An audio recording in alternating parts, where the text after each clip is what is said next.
So, Bhaskar here from Baachu.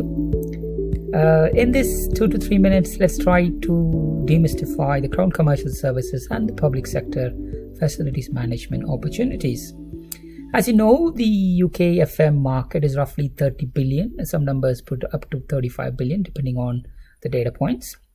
By the way, the Crown Commercial Services framework that came out last year in 2018 tried to consolidate all the FM spend in public sector. It's not only on the central government side, but also the much more wider markets. They traditionally, the way they split the tender was Lot 1A is for 0 to 7 million pounds, Lot 1B 7 million to 50 million, and Lot 1C, which is the large opportunities, which is 50 million or more. Together, over 100 suppliers were shortlisted, and those suppliers are now bidding for opportunities in the Crown Commercial Services tender. So if you look at it, all central government opportunities, all bodies will have no choice except libraries and museums maybe, other than to use the framework. So they have to use this framework like Ofgem.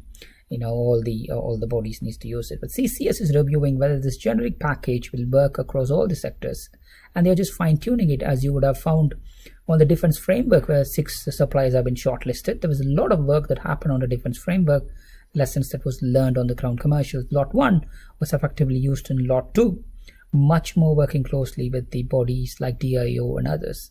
So whether the same will be applied to schools, NHS, academics, local government, we don't know, but I'm 100% sure CCS will be working closely with these industry bodies. So what opportunities are there in the public sectors? Housing and local government are normally the popular public sector, or the markets or the number of opportunities are higher in those sectors.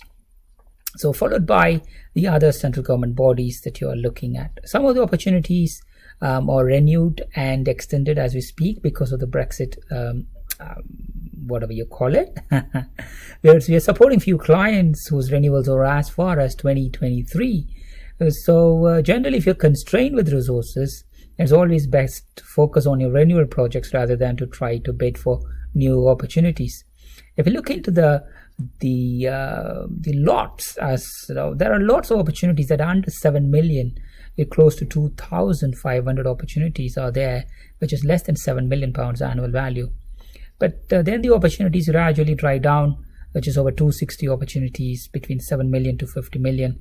And there are close to 100 opportunities that are above 50 million.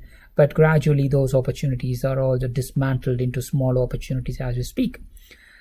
Some of the data points are hard to garnish because not always the details have been published. So there are close to 1,000 to 2,000 opportunities that we don't have the data points as such. But if you play in the 0 to 7 million bracket, then you have more chances of traffic inside your portfolio. That's a very quick kind of demystification of the CCS framework and the public sector. For more information, you could find it in www.Baachu Rain. You could go join in, have a look at the tool, and that will clearly give you a kind of an overarching total contract value of different public sector and also private sector if you're interested on that. So that's www.baachurain.com. Thank you. Have a good day. Bye.